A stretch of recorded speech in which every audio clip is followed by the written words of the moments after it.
I feel like a lot of people have this like weird aspect of what religion is. Like, it's some kind of ethereal gamble.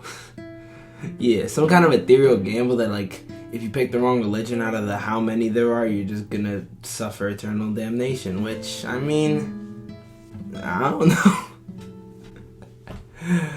I'm not really trying to like force this on y'all and be like, oh, you should do this, you should do that, you should do that. I'm kind of just saying how it's influenced my life and my personal experiences from it. But hey, if it changed a few minds, it is how it is. I have my own personal reason for like kind of believing that God exists. It's weird because like many people will try to rationalize it. They'll try to make it make sense. Like they'll try to have concrete evidence that the Lord and Savior is real so that they can kind of sleep easier at night, you know?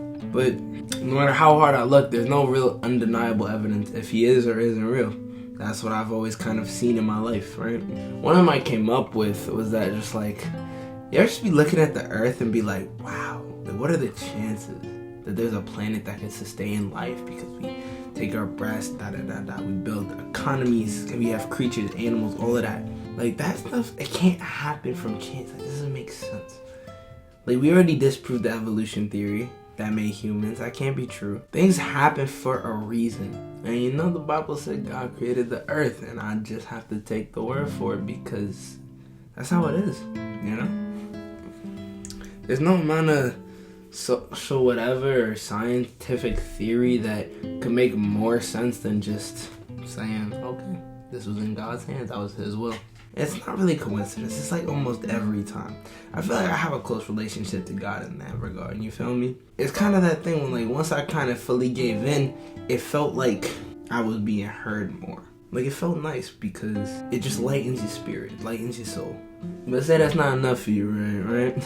Another thing I usually look at to kind of put my own doubts to like rest is when you look at like how certain people act. Like, I've ever like seen a good-hearted church-going Christian, like not any lukewarm Christian or any of that, people who just use Christianity as a guise to get through life. I mean, the people who've really given their life over, they're such nice people. And they'll make you breakfast, lunch, dinner without a second thought.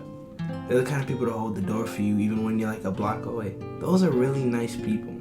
And once again, this is a generalization. I'm not talking about everybody, but sometimes when I see like atheists or people who try to mock God, it's crazy. Not like because of their intent, but because of how they go about it. It's ridiculous because like there's times where they just go too far in my opinion. They would be attacking Christianity too. One time they made like this church for it, right? And it was all made about mocking God, etc., etc. So well, it got struck by lightning and burned down, but you know, you get the idea. It was crazy how they do that. And in the end of it all, I feel like you do need to have a little bit of faith. I don't know what I was saying before about the whole, you know, I've never found evidence or there isn't evidence found that like purely proves that God exists. I think that's kind of on purpose, you know?